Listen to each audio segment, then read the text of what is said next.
Hello, welcome back to Sport Unlocked with Tariq Panja from the New York Times and myself, Rob Harris from Sky News. Hello, and a special guest. Graham Dunbar. You've scaled a mountain and come roaring down it to join us today. Where are you, Graham? I'm back in Geneva. I scaled the mountain. I saw the promised land during this week and back here to discuss the news of the week. Speaking from the home of sports governance. And we start with La Liga abandoning plans to stage that game in Miami between Barcelona and Villarreal in December. We have been here before. 7 years ago, they tried to do it then, and it's collapsed yet again. But this time, player power winning out. We've been up the Miami La Liga fixture mountain a few times now. At least, it feels like at least twice. So last weekend, we had a slate of fixtures in La Liga, which kicked off, but didn't quite kick off. The first 15 seconds of the games, the players stood still on both teams, including the players from Barcelona, which were going to be one of the teams who are going to participate in this game in Miami at the Hard Rock Stadium on December the 20th before it got cancelled. Although La Liga did its best to ensure that people wouldn't see the protest because it cut away from the pitch for the first 15 seconds as the players weren't starting the game. This probably had the effect of bringing more attention to the protest. It was a really powerful insight into how player power can work. Because if you remember, like a year ago, we were talking about, well, could players go on strike and not go to the Club World Cup, which never really seemed realistic. But this was a really vivid example in Spain last weekend, that if players make their views known, that's a really difficult force unleashed to cope with if you're a competition organizer. The players having an impact here, but it also showed how the players are divergent from the clubs they play for. Barcelona, case in point. Their players who would have been on the field in Barcelona, in Miami, and Joan Laporta saying, this would have been important for new revenue streams, club is cash strapped, etc., etc. But it was strange that you have this, on one hand, Barca players standing still, and the club lamenting the decision for the game not to go ahead. So it'll be interesting if this is a sign of more player power, or if there were other things at play here. What do I mean? Real Madrid had taken La Liga to court not once, but twice, including very close to this decision this week. Real Madrid had gone to a sports court saying this would be unfair because Barcelona essentially would get another home game, because this was going to be Villarreal's home match. But guess who everyone in the Hard Rock Stadium in Miami would be supporting? So from a competition competition perspective, this would have been unfair, and from an integrity point of view. You wonder how it will embolden players in future. How many times have we seen statements from FIFPro, the Players Union, bemoaning some issue, whether it's about the global calendar, too many matches, but really doesn't make that much of an impact, hasn't cut through, hasn't pressured any decision making in the same way that them making his visual display of protest at the start of the match has. No, I don't remember a protest like that before. You have instances of fans refusing to come into their seats, into the stadium for the first minute or few minutes for a game. And it's shown that this is a really, really effective way of doing things. It'd be interesting to see if this is taken up in other ways. I mean, fans have learned over the years that if you bring in tennis balls and throw them on the field, you will make news and you will stop the game. And this has shown the players stand still at the kickoff. Silence, a form of protest. Speaking of a form of protest and expressing yourself, huge anger from Villarreal, the club that has bent over backwards to try and make this happen and to work with La Liga. They found out about this happening from, first it was relevant, the competition organizer. We'll get into them a little bit later on. And then La Liga, a few minutes before their Champions League match with Manchester City. And the plan was to delay an announcement until after everything associated with that game had finished. But La Liga put out a statement in the middle of the game, and cameras could see the Villarreal board looking at their phones and fuming during this match. And they let out a very angry and frustrated statement, really, about how could this happen? We did everything we could, and to find out like this it's completely unfair. So, a lot of goodwill towards Javier Tebas from an ally in there in Villarreal seems to have been lost in all of this as well. What a mess. Yeah. Villarreal's a really interesting club to be involved in this, because from the outside, they just seem to be exactly the kind of club rooted in its community that's been well run, really punches above its weight, won a Europa League, been to Champions League semi-finals. And they seem exactly the kind of community rooted club that would be damaged by the whole philosophy of this sort of touring show of domestic league matches going abroad. To me, Villarreal all seemed a strange fit for this kind of project, especially as when you think this whole game in Miami was like Barcelona were going to be like the Harlem Globetrotters showing up as the stars that everyone wanted to see. And they need a Washington Generals patsy to come along and be the opposition and to lose gracefully. And Villarreal always seemed to be that, which didn't really seem to be fair to what is a really impressive club. The organisers of the match were going to be Relevant Sports, and they said that they had to postpone it because of the uncertainty in Spain, the insufficient time to properly execute an event on this scale. And they said it would be irresponsible to begin selling tickets without a confirmed match in place.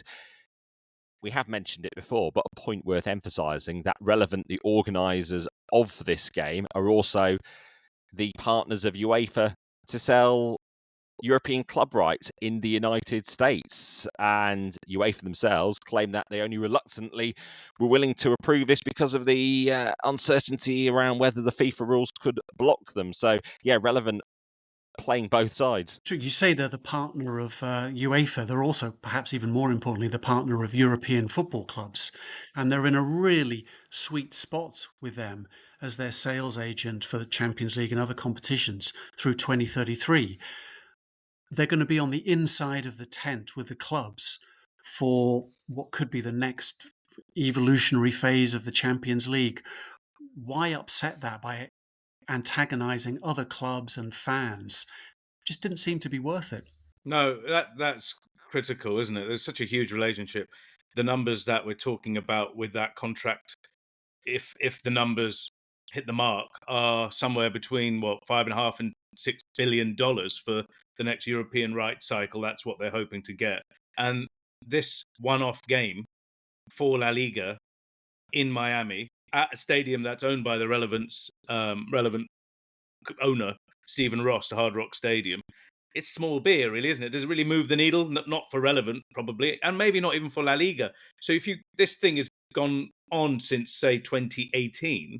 It kind of predates the relationship with UEFA, and now they've got a better partner for them. Maybe it's not worth it for Relevant, and a reverse ferret at the opportune moment. Probably some delight in the Premier League, the fact that this has unravelled so spectacularly, and all the protests that we've seen on the pitch are perhaps a warning to any owners if they did decide to get together, and 14 of them did try to push for a game overseas. This has really shown the outcry and how it can be an absolute another PR PR nightmare. nightmare. Shades of Super League and the collapse of that with some of this. It's amazing how hard getting these messages across is from the outside. In part, it's all down to not building up the case over a sustained period, making the detailed financial fan case of why this needs to be done, just landing it on the fans, the public, and not necessarily. Well, one of the game things you planning mentioned that it's the really backlash. interesting. Villarreal said that their season ticket holders will be flown over to this game in Miami. And what we talk about, flights, hotels, tickets for this match, that would have cost a huge amount. And this was always going to be a loss-making endeavor. To be honest, I wonder if some people are relieved it's not happening. They talked it up in such a way that it kind of snowballed into happening. And maybe there's people relieved that, geez, did we really say we were going to fly 20,000 season ticket holders or whatever to Miami for the weekend? Saw a number reported that 4,000 said they wanted to go, but that's still a huge undertaking to get the planes and get the landing slots and take all these people at the same time for this one purpose. it just felt like a lot of the logistics were a bit out of their depth at this stage. All this is being done in part, they say, to take on the might of the Premier League. They feel that the Premier League's so rich, so powerful, so widely watched that they need to find a way of opening up new revenue streams, new ways of getting overseas fans. But really, is taking one game to Miami going to open up the entire US market? Particularly if it's just a roadshow that comes in and they're right. departs. The Premier League is so much bigger than everything else at a scale that I find it, at this point in time, almost insurmountable really. So yeah, you're right. And the idea this was going to be one game and that was it is also quite hard to believe this is just a one-off and it won't set a precedent, because it feels like once this happens, you've opened Pandora's box or whatever, and all over leagues and competitions. Think about those South American teams looking at the US, Mexican teams looking at the US, Brazilian, Argentinian teams looking at Europe. Remember that Libertadores final that had to be moved to Madrid a few years ago, Boca and River. All of these things, it could have the impact of changing football the way we know it, to be honest. Obviously, the NFL has been bringing games to London now for almost 2 decades. We've just had another series of matches at Tottenham, at Wembley. How much have they really cut through beyond the NFL audience? Is it largely American football talking to itself? And yes, they've built perhaps a more established fan base in the UK now, but you don't get that sense it's really going fully beyond that. I think it's an attractive option for US viewers to extend their day and have the NFL starting on Sunday morning, going through the evening. It's very attractive for the fans in the US. I mean, I'm not so in the loop of this discussion, but I mean, does anyone talk about an NFL franchise in London one day? I mean, that would be a logical endpoint if people thought that was realistic. Not anymore. There was some discussion about Jacksonville Jaguars moving to the UK. Fulham owner Shahid Khan owns both of those teams or franchises, if you want to get American about it. But that conversation seems to have disappeared lately. In part because of the challenges that the players would face and all those collective bargaining agreements and how it would work with the travel for all the different players, where they'd be based, where practice would be. And yes, we talked about how the players had an impact in La Liga in terms of forcing the game in the US to be abandoned. Well, the players are particularly powerful in US sports, the way they have their collective bargaining. They do. All of the sports, really. I think it's also, they're all single entity leagues, aren't they, really? They're kind of closed in themselves. So the NFL, NBA, NHL, etc. When we're talking about European football, you're talking about multi-divisions domestically, you're talking about leagues in Europe connected together. It's just completely different. And I think for the NFL, as Graham said, the TV thing works. It's not much more than that. But attention does now shift to Serie A, because they're still planning AC Milan against Como in Perth, Australia, in February, during the Winter Olympics when the San Siro is otherwise occupied. We've heard nothing from the Asian Football Confederation. It does need their approval on this. What will happen to this match? Will this still become the first major European League match to be played beyond European We've already territory? had Milan player Adrian Rabiot speak out against it. So there's the seed of player dissent there. It'll be interesting to see how that goes. If it doesn't happen, well, there might be an extra match in Milan during the first week of the Winter Olympics that a few of us might be interested to go to. Fill the stadium with international media visiting Milan. Please do that. Something to look forward to. Good luck trying to get a statement from the AFC, by the way, guys. Where can they contact us? Where are the different addresses, Rob? Yeah, good point. sportunlockpod@gmail.com. They can message us at sportunlocked. Not a governing body you hear from that much. Well, that's about sports trying to go to the US. They've got enough problems themselves inside the US this week in terms of the integrity incredible of sports. Story. Crime story, really. A double indictment, or an indictment in 2 parts, involving high-level sportsmen in the NBA and coaches, and the mafia. So it's an NBA player and a coach. They're among dozens of people arrested as part of a sweeping FBI investigation into illegal sports betting and allegedly rigged mafia-linked poker games. So the player named in this is a Miami Heat player called Terry Rozier and the Portland Trail Blazers head coach Chauncey Billups. They've been named in two separate indictments that were unsealed on Thursday. And this comes just as the NBA has really got into gambling and the US has got into gambling. It was very hard to gamble in the US until very recently, where the law changed, and here we are not so long later with these indictments. That's sports betting allowed now in 38 states. It was something that our generation grew up in, that, there was no gambling in the US outside of Vegas or mafia connected things. I just feel like the US is, as a society, its pivot towards gambling in the last decade is going to unleash all kinds of social forces that they haven't really planned on or wouldn't really wish. And now we see this in the NBA without prejudging what's happened, exceptionally wealthy people trying to make what seems to be, according to the allegation, trying to make more money out of gambling. Yeah, and these cases, we've seen them in cricket and football over the years. It was kind of inevitable it would happen because it does happen once you, as you say, unleash these forces.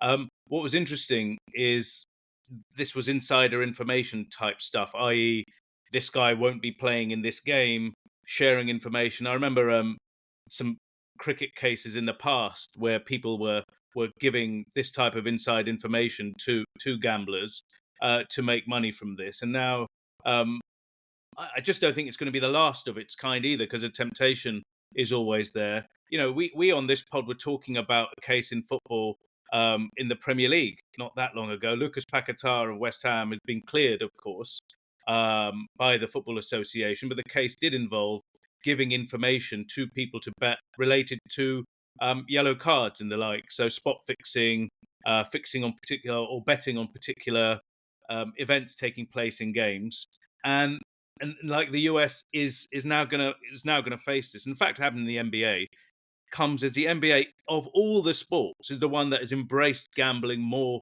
than any of the others. Adam Silver was talking up. Adam Silver, who the commissioner is of the NBA, was talking up gambling and its importance to the NBA for the best part of half a decade. And look, this has happened in that sport. One of the parts of this alleged conspiracy, Terry Rozier playing for the Charlotte Hornets. Well, a particular NBA game in March 2023, he was in the starting lineup. He'd had a pretty successful start, but then after that really effective first quarter, he didn't return to the game. Apparently there was a foot injury and he sat out then the final 8 games of the season. And what the issue was the fact that there were betting irregularities that showed there were many bets on Rozier playing that night. Yeah, it's the spot betting suits a sort of points-heavy sport like the NBA. So a player like Rozier, who, if he was averaging 36, 40 minutes a game, you would expect him to score 20 plus points. So the over-under on his performance on an average evening or end of season game, okay, 20 points. He disappears during the first quarter, doesn't come back. He's obviously going to be far short of 20 points, and it's an easy bet to win if you know that if, as is alleged, the fix was in. Yeah. The other thing is, this comes at a point where if you open a betting website or an app on your phone, the number of bets and permutations that are on offer these days for all sorts of things are just endless. So the idea you could fix some of these things is entirely plausible. It'll be interesting to see when this case goes to court, if it goes to court, and more details come out.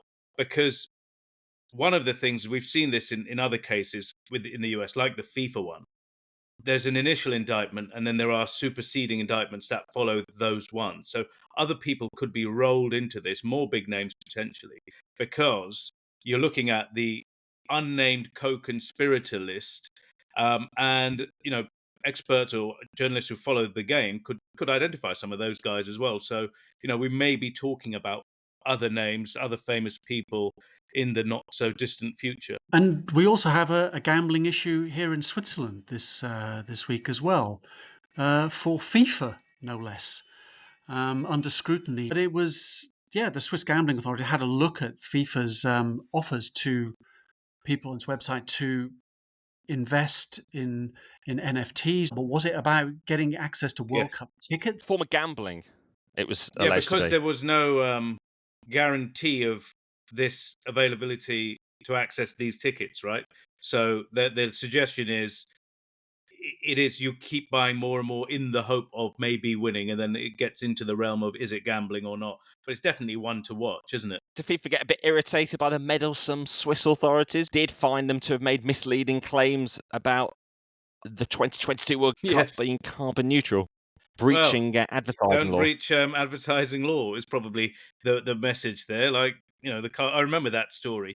But this thing with the tokens, it comes on the heels of a lot of outcry from various places, including Zoran Mandani, the mayoral candidate for the election in New York upcoming, talking about the ticket prices, the dynamic ticket pricing for the FIFA World Cup, which are eye-wateringly expensive, a huge amount more than anything else we've seen in previous World Cups.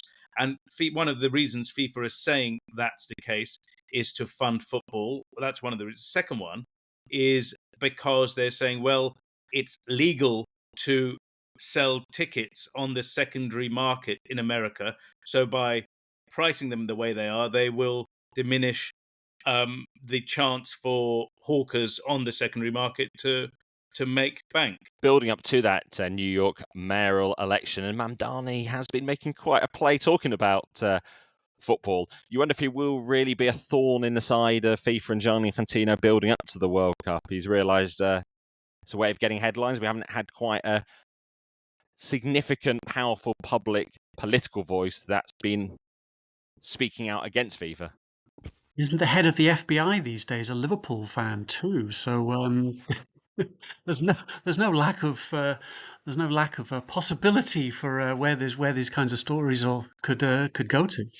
A title race potentially with Mamdani, of course, is a huge Arsenal fan. I think he genuinely is a fan as well. He has attended games, and unknown to us at the time, he followed a few of us on Twitter back in the day, following the Arsenal news before he became, at least for us, the Mamdani we know now. So yeah, like a big football fan.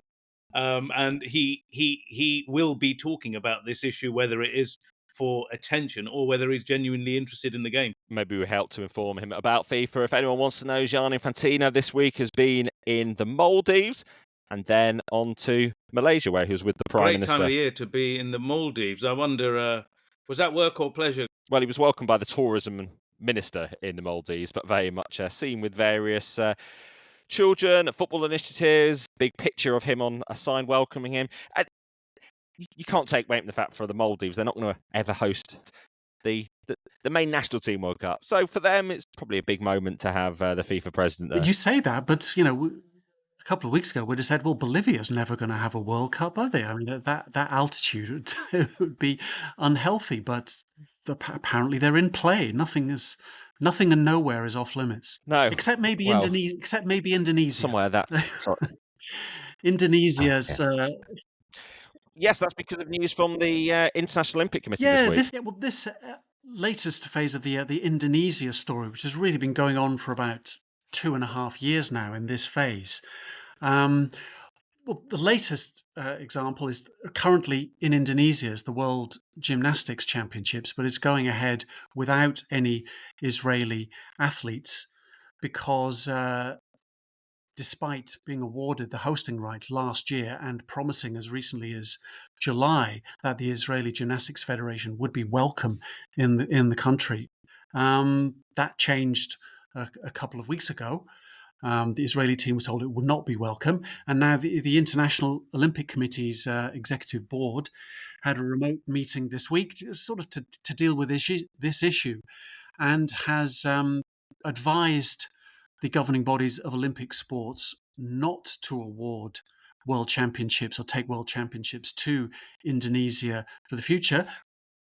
One of those federations being FIFA, and also cut off discussions with the Indonesian National Olympic Committee about being in the race for the 2036 Summer Games, which is the next Summer Games that are available to be awarded, the most live discussion that's going. And the IOC has clearly said, we're terminating talks with you, because obviously the Summer Games would have an Israeli team invited, and you cannot in all seriousness be bidding for the Olympic Games with a starting point of, we have a list of countries, or even just one country, that will not be welcome. The Indonesian president, Subianto, was at the Sharm el-Sheikh Peace Summit the other week, the one that Gianni Infantino was at, and all the talk was about using sport to bring people together. Yeah, he went there to see this event. Didn't have any Israelis there, but certainly an event that was hoped to sort of bring the Middle East together. But Indonesia not quite doing so through sports. He was caught on a hot mic at that event with Donald Trump, where he seems to be saying, send Donald or Donald Jr. or Eric over to talk to him about some sort of business. It wasn't a good look for Indonesia then, and it's not a good look for Indonesia now. By the way, Indonesia, you'll have to cast your memory back. Maybe you guys will remember, maybe not. In 2009, when the bidding for the 2022 World Cup was kicking off, the one that ended up in Qatar, Indonesia were actually right at the start of that process. They had a little stall at Leaders or one of these events, because they were thinking of bidding for it. So Indonesia is another country that has been trying to host events, but they're not going to be able to under these circumstances. And it was quite a strong statement, as Graham said, from the IOC. Well, the modern phase of this story is that Indonesia was going to host the 2023 Under-20 World Cup for FIFA, the men's Under-20 World Cup. And 10 months before the tournament was due to kick off, Israel qualified through the UEFA Under-21s Euros. But it was months later, and just a week before the tournament draw was due to be held in Bali, where Indonesia started saying, no, they're not welcome. We don't want to do this.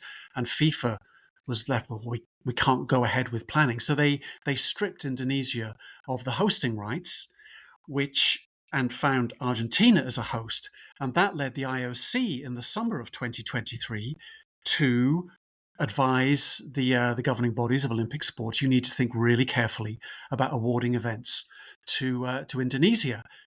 Fast forward to 2024, Gymnastics Federation picks Jakarta to host its 2025 Worlds. So when we arrive in Paris for the Summer Olympics last year, and I was there, looking to meet and speak with people who were declared into the race for the 2036 Olympics, which was really just starting to take shape. And I spoke with the head of the team, the chef de mission of the Indonesian team, after having previously met with Erick Thohir, sports minister at Indonesia, friend of Gianni Infantino, former owner of Inter Milan, president of the FA, IOC member with Gianni Infantino. But anyway, when I spoke with the chef de mission, when I spoke with the chef de mission, Aninja Bakri, who is Erick Thohir's co-owner at Oxford United, a second division team in England, obviously the question of Israel came up, and he said, well, look, if we're in this 2036 bidding contest, it's because we know it's an issue and we have to deal with it. And what he said to me at the time, this is now 14, 15 months ago, he said, we think we have time to persuade the public that we can go ahead with this. 1 year later, clearly, from the government's point of view, that progress has not been made, and they were not prepared to accept Israeli athletes. What struck me, Graham, from what you said there, the FIFA event was in 2023. It got pulled from then. So how did the gymnastics organization award this event to Jakarta in the knowledge that, in this case, Israel are going to be banned from entering the country? And I think, correct me if I'm wrong, I think Israel's got one of the best gymnasts in the world, or at least Olympic champion or Olympic winner of some kind who deserves to be at the games. Well, in all of these bidding processes for world championships across all kinds of sports, you give assurances, the guarantees that let you go forward.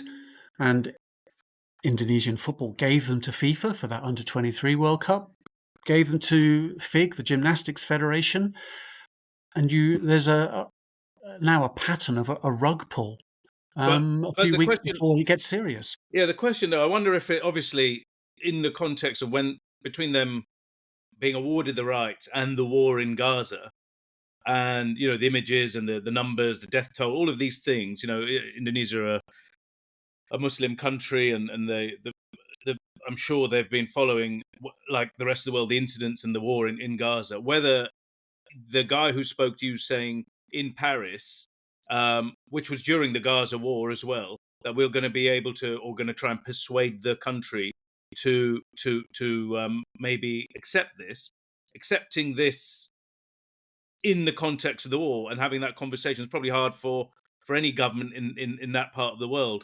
It's in the Indonesian constitution to not recognize Israel. And Eric Thohir, who from FIFA and the IOC's point of view, very much their partner, the cooperative, acceptable face of Indonesian sport, trying to make these things happen. As sports minister this week, he had to say, well, look, this is in the constitution. So he had to speak on behalf of the government in this, and he's kind of helpless to deliver to sports bodies what they want to hear. He's in a bind because he's an influential, very well-connected sports official, but you're dealing with the constitution of a sovereign state that's been there for decades. What does this tell us about the IOC? Maybe one of the first big decisions for Kirsty Coventry and her leadership of the executive board.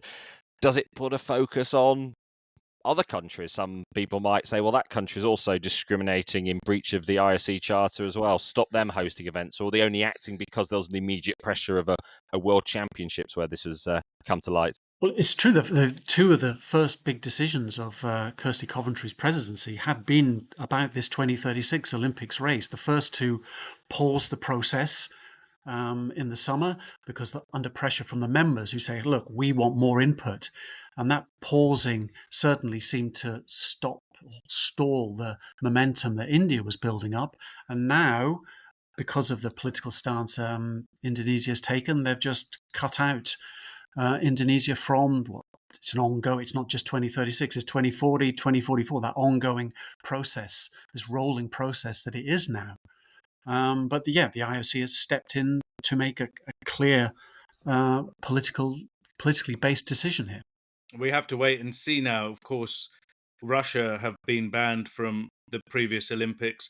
We mentioned last week that the Paralympics had lifted their ban on Russia, but the individual federations seem to have not done that. So it looks like there will not be Russian athletes, certainly in the major sports. We're talking about skiing in particular at Milan and Cortina early next year. So a ban has been lifted, but a ban remains in place, a kind of very sporty fudge.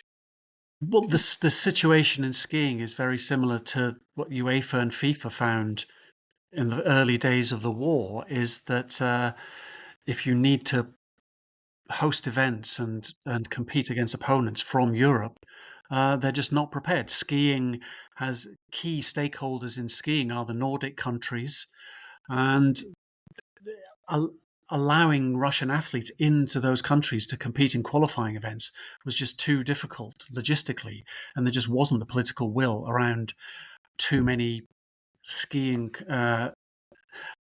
federations in Europe to make it happen. Because it is the separate international federations that run the sports at the Olympics, at the Paralympics, although different from the Olympics, the Paralympics themselves, the IPC does run certain sports like para athletics. So if this was a summer games and they'd already taken that decision, well, the Russians and Belarusian athletes would be in because the para athletics movement falls under the IPC.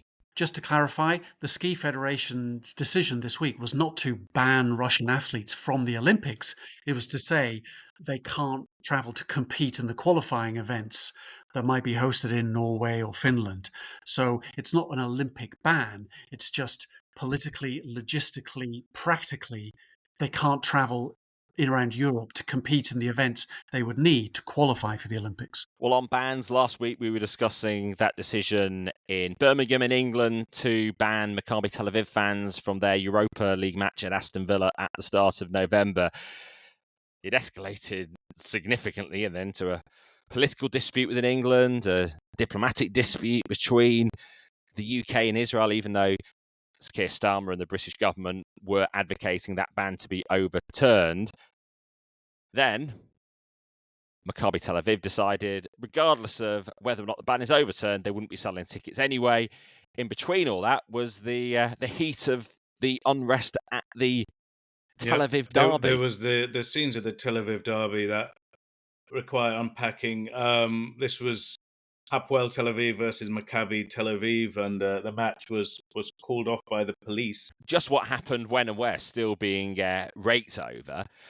It seemed to be it was the pyro in the stadium that led to the game being called off. It looked pretty unplayable. There were scenes of disorder before the game, but also particularly afterwards when fans were clearly not happy that the game was called off. A Tel Aviv derby of which both Hapoel and Maccabi used the same Bloomfield Stadium. It was Hapoel's home game. And from afar, we're left sort of analysing the pictures. We could see in the stadium that most of the smoke from the pyro was red, the colour of Hapoel. We could also see, although this was footage released by the police, a lot of the fans involved in the clashes outside were wearing the red of Hapoel, but there was also video of what might appear to be Maccabi ultras also involved in some sort of clashes in the streets as well. But it was one of those where when there's a scarcity of information and it's not emerging in English, that some of the initial counts become quite hard to unpick, and you just hear, well, there's been unrest that's led to the derby being called off. It comes with Maccabi in the headlines that then people start to form conclusions from afar. There's a lack of information, probably less reporting on it afterwards because there aren't the sports news journalists internationally that are covering it in the country as well. And also the country was very occupied by that day on the news reporting on whether or not the ceasefire was being breached, or indeed how much of a breach it was. The timing couldn't be worse in Gaza. for Maccabi Tel Aviv, in this case, with the story around, and for the politicians, I guess, in the UK, given the context of what was going on in Britain with the Aston Villa ban. And also then there's the internal dynamics as well. The police called it a riot. The policing is overseen ultimately by the right-wing Israeli minister Ben-Gvir, whose own role in the coalition has come into quite a focus during this war. And I think we've seen over time, whether it's incidents in Paris at the Champions League final in 2022, while the police might provide the first account, unless you're there to see it with your own eyes, you're not there necessarily to challenge. That account isn't necessarily not just Paris. I think the Amsterdam issue as well has been very contested too, because of how initial reports were produced and particularly what social media was doing around that. But you mentioned right-wing politicians. This story has just become so horrific, so loaded, because you've had the right-wing activist Tommy Robinson showing up. Real name Stephen so Tommy, two names Lennon. there in Israel, donning a Maccabi Tel Aviv shirt and calling for the far right to show up in Birmingham for that game. The other thing is, in the days after, we've had more detail from the police, who I think perhaps should be the most important, or among the most important people, not the politicians here, when it comes to safeguarding football matches. So we've had the Chief Constable, Craig Gilfield from the West Midlands Police, saying Birmingham hasn't failed anybody and neither has the West Midlands Police. And he said that, yes, it was quite vague. But also, before he spoke, there was an article published in The Guardian, which by Vikram Dodd, and he has published, according to The Guardian, the police intelligence on which this decision was based on. And these are the bullet points, certainly in the Guardian article. It said the police intelligence said there are scores of extreme Maccabi fans with their past history of violence and shouting racist taunts were expected to travel to Birmingham. Dutch police told their British counterparts the Maccabi fans had instigated trouble in Amsterdam last year, which is obviously contested, and we've talked about that. And it said a huge police effort was required in Amsterdam involving 5,000 officers across 3 days. A community impact assessment by West Midlands Police recorded that some Jewish people wanted the Maccabi fans banned because of the trouble that might ensue if they attended. So this is some of the detail. And I really wish there was greater transparency on this. And we're not relying on sources talking to The Guardian here. This stuff should be made public if this is the assessment. So we know why these decisions are taken. It doesn't become a political football. Yeah, because they're not answering some of those direct questions. In fact, we've not seen evidence of the fact there were Jewish groups calling for Maccabi to be banned. The 5 convictions following the unrest in Amsterdam were for attacks on the Israeli fans. There were videos of the Maccabi fans with anti-Arab chants, offensive chants about Gaza, taking down of Palestinian flags ahead of that game. Also, various WhatsApp groups showing there was an attempt by locals, not necessarily Ajax fans, to chase after and attack the Maccabi fans at that Europa League game in November 2024. Conflicting information, at least Nandi, the culture secretary in the House of Commons, saying that the risk was of the threat to Maccabi fans in Birmingham. And you certainly heard those concerns even from the local politicians. But with still some time until that match is taking place, the lack of clarity does little to take the heat out of it as well, because it's got even more focus and attention now, this match. So sure to be attracting some form of demonstration, protest, activism around even not Villa Park, Birmingham reached itself. a point where what started as a sports security issue spiraled out of control. I think almost nothing good could have come from Maccabi fans attending the game, and I think the club's made a wise decision this week, and maybe there can just be a little reset now to just have the game in peace. Aston Villa did say there would be a ban on displays of what they call political symbols, messages or flags, and anyone breaching those rules would be immediately ejected. No detail on what they count as political messaging, though, because they say they're following UEFA guidelines, but if you do follow UEFA over the last year, that it is acceptable to have various forms of banners without any sort of sanction, whether that's UEFA's own Stop Killing Children, Stop Killing Civilians, whether it's having a Free Palestine banner as Paris Saint-Germain fans displayed, whether it's having a banner saying Show Israel the Red Card, which we've seen from Celtic fans, and also as we saw in Greece when Maccabi played there recently. An enormous tifo. One end of the stadium in Istanbul for Galatasaray's Champions League game against Bodo Glimt. Stop the Genocide, a very arresting figure there, produced with different coloured cards.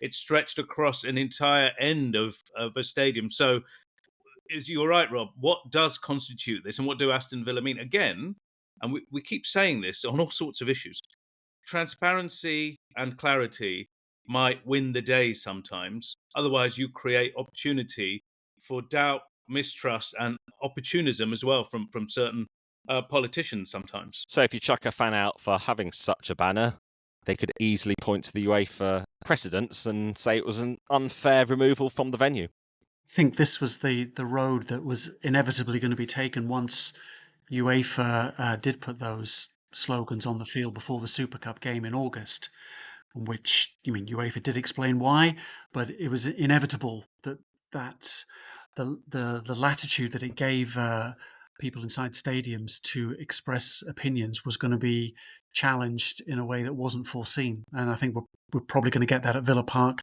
next week. A few final talking points from the world of sport that aren't as political. In England still, Sheffield Wednesday entering administration. One of the oldest clubs, going back to 1867. This really the culmination of 10 years of the ownership of Dejan Shansiri and all the cash spent attempting to get into the Premier League, £150 million, as the expert Kim Maguire puts it, being unable to return to the elite, and ultimately the finances unravelling, leading to the point of entering administration. What struck me is the desperation of supporters here, and they've suffered a lot there, the fans of Sheffield Wednesday, and some of the fans were saying, we're in administration, but it feels like a moment to celebrate. And what does administration mean here? A 12-point penalty as well. So these fans are, the anguish they've been through, the fact they're celebrating this going into a bankruptcy. They start now at the point of recording at -6, I believe. But they've got rid of this guy. And also it's weird. He was holding on to this club because there was no suitable offer for it. He's now not going to get anything. This guy could have sold the club for at least something. And now the club is looking for someone to rescue it and keep it going. And again, another striking thing is immediately some of the images are of the name Chansiri, which is in the seats. So the Sheffield Wednesday colours of blue and white. The name Chansiri is in the white and in the seats, at one of the ends there. The first things people were doing, who were running the club at the moment, were getting rid of those white seats spelling out this guy's name. Good riddance. And the fans didn't just return to do that. They were also encouraged to go back into the club shop because they'd stopped spending. They stopped spending in the stadium. They'd been boycotting going to matches. The administrators saying that cash is needed to keep the club going as they try to now find a buyer. And we do have the looming introduction formally of the independent football regulator. The plea from them, from government even, is to get the powers in place so they could act, because the regulator would oversee the license granted to an owner, of which Chansiri wouldn't seemingly breach that at all because he had the money to start with by all intents and purposes. But then they'd be constantly subject to these rolling assessments to be able to get your license each year. And then they'd have the power to force a sale. But can they really force a sale? It'd be a true test of the powers of the regulator, because ultimately they can't carry out the ultimate threat. They're not going to close the club down. Yeah. So this is what the regulator said they could do. We're waiting for them to be given the powers. This isn't going to be the last time this type of thing happens. But Graham, thank you for being here. And as a special treat, I think you should tell us about the most absurd sports story this week. And it comes from Bolivia, where a player was banned from the domestic league this week as it was found out he had taken the identity of his late deceased brother, who was years younger and had sort of reinvented himself, seeming to be younger and more of a prospect, and has now been banned from the league. Just astonishing turn of events. How long had he been getting away with it? Enough to be a professional player, I take it, Graham. It sort of shows if you can pass yourself off as a few years younger, you'll be more in demand as a player. Like, having a level of talent as an apparent 19 or 20-year-old is much more attractive than if you're 23 or 24. So that seems to have helped. Age cheating is something that has got a long and dishonourable history in football. But Graham, great to have you on board. Thank you. It was worth coming down the mountain for. Much appreciated. As ever, thank you everyone for listening. Goodbye for now.